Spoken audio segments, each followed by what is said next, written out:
A day in my life with Bang Bin. Uhui.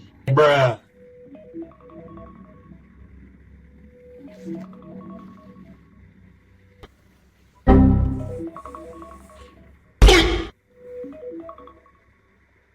Hai guys, ini adalah a day in my life with Bang Pin. Seperti manusia pada umumnya, kalau bangun pasti bengong dulu, ngelamun dulu, dan gak lama bangun, akhirnya kita ngegas atau emosi pagi. Umas paladas pneumonia, kan gue damto.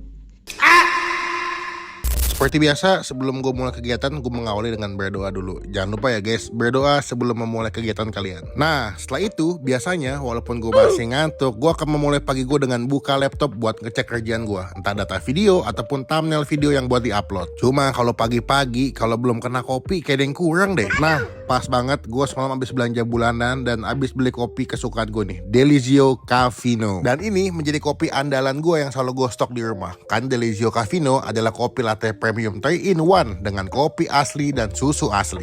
Tenang-tenang, bikinnya gampang banget. Tinggal buka bungkusnya, tuang isinya, dan kalian tambahin air panas. Jadi deh buat dinikmatin. Emang tepat banget dan tidak salah. Kalau Delizio Caffino menjadi kopi yang selalu gue minum tiap pagi. Nikmat banget. Kalian pengen juga bisa dapatkan di minimarket atau supermarket dekat rumah kalian ya. Takis bos.